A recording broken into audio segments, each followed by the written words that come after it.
for AJ. Hi, AJ is Aisha here from iBoxing Hub. All week people have been talking about your focus. What are the things that actually affect your focus? And I know previously you've spoken about your belief in God. Is that something that's affected your focus in a positive way, obviously? In a positive way. So in terms of focus, when you're in training camp, you're around the same faces day in, day out for, let's say, 11 weeks. And then on the week of the fight, now you open yourself up to like media obligations, questions about your future, etc., etc. So one has to stay focused, even though he's now opening himself up to media obligations, the bright lights in Saudi Arabia, the boulevard, it looks really good, your family's traveling out here. I need to keep my mind on the fact that I'm here to do a job and I'm in for a serious fight.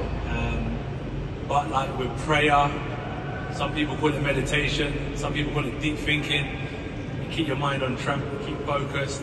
I call it prayer, and I just pull myself back, put my feet on the ground, and God answered my prayers today, and I was victorious. I prayed for Wallin as well. I see him getting stitched up. He'll be all right, and he'll return to fight another day. Hi Eddie, Wahab here from Punch Out Boxing. I don't know if you remember about 18 months ago, I put it to you that it could be prudent for AJ to forego the Usyk rematch to give him a chance to maybe have tune-ups where he can work on things without that extra jeopardy of fighting an elite fighter. Do you think these 3 tune-ups this year, because of that activity that AJ's missed out on, because of championship level fights, do you think that's helped him? And question for Ben as well, how many levels more do you think you can get out of AJ? Because unlike, say, Usyk, AJ has yet to probably reach his ceiling. It looks like he's still improving in his 30s. Yeah, firstly, I'd like to say that Otto Wallin was number 2 with the IBF. You know, he was due to fight for the world title, so that's elite level. You know, I think it says everything that you almost look at Otto Wallin as a tune-up. That's because Anthony Joshua is at elite level. But yeah, look, every fight's fight by fight. We had a fantastic camp, great performance, and we'll go from there. AJ, Eddie just said that the Deontay Wilder fight was signed. I mean, how disappointed and annoyed are you? You done your job tonight and you did it brilliantly. How annoyed are you that he didn't and that fight now seems to be dead? I'm not too sure what can happen from here, but I'm sure from a fan perspective they'll be more annoyed. For me, I always understand how this game is. It's you never know. This is elite level boxing. The directing was an amazing card. Wilder just came up short. He'll live to fight another day. Me and him can still get it on. We can still get it cracking. I believe I'm a massive threat. I still think Wilder's a threat, and I still think it does amazing numbers if we get it on.